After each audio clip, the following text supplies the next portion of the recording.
Jadi siapa yang membaca Al-Quran dengan mahir, dia akan bersama malaikat yang mulia lagi taat. Kan kayak kita misalnya dibersamai sama malaikat yang dan taat. Tapi sebenarnya nggak sampai di situ.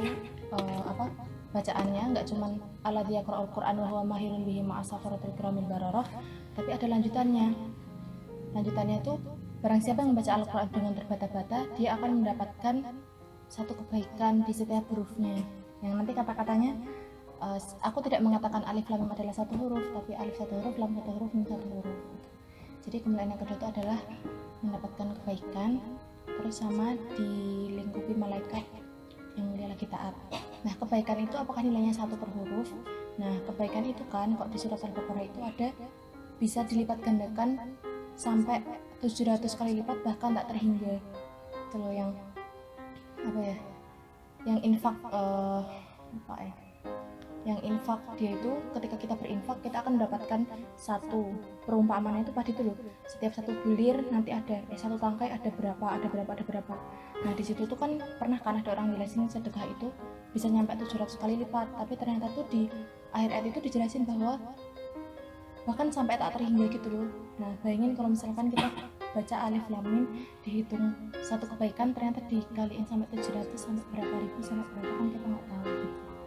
Jadi mendapatkan kebaikan dan itu dilindungi malaikat yang mulia dan taat. Terus yang ketiga mendapatkan sakinah mawaddah warahmah, mendapatkan sakinah rahmat sakinah dan disebut oleh Allah di hadapan malaikat di sisinya.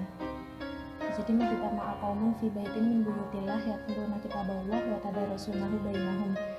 Siapa yang berkumpul di salah satu rumah Allah untuk membaca atau mempelajari kitab Allah. Membaca itu kan berarti baca, berarti bisa juga konteksnya menghafal.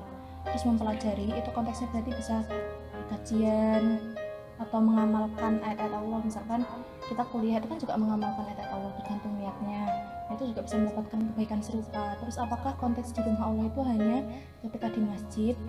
Nah itu sebenarnya bukan. Kenapa? Tapi di tempat-tempat yang kita hidupkan dengan ayat-ayat Allah, misalkan di rumah kita kayak gini, nah itu juga bisa dihitung, bisa mendapatkan keutamaan ini gitu. Nah dapat apa?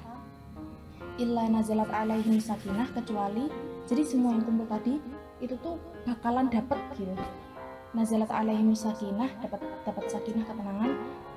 Illa nazalat alaihim sakinah illa nazalat alaihim sakinah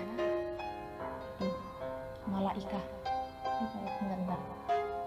Wa tadarasunahu bainahum illa nazalat alaihim sakinah rahmah. Lupa ya. Wa ghasyiathumur rahmah, mendapatkan rahmat dari Allah gitu. Terus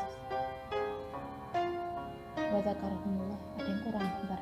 Illa nazalat alaihim sakinah wa ghasyiathumur rahmah wa hafathumul malaikah wa dzakarahumullahu fi man indah. Dan Allah tuh bakal nyebut nama kita di hadapan Allah di sisinya. Kalau pernah dengar majelis-majelis ilmu itu kan kayak taman-taman surga yang ketika Allah tuh nanti di langit tuh kayak nyebutin nama, ini loh si Abdullah, ini loh si Fulan, ini loh si Fulanah datang ke majelis gitu, disebut gitu kan, kita jadi tenar, jadi famous gitu di atas sana gitu.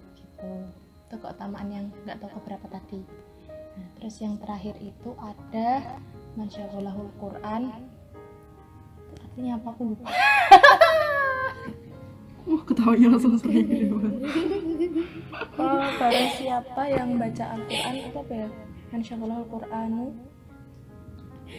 Lupa, yaitu pokoknya itu keutamaannya. Nah terus kalau kayak gitu berarti kewajiban setiap muslim atas Al-Quran itu ada apa? Yang pertama tilawah, karena membaca itu gerbang pertama buat seorang muslim buat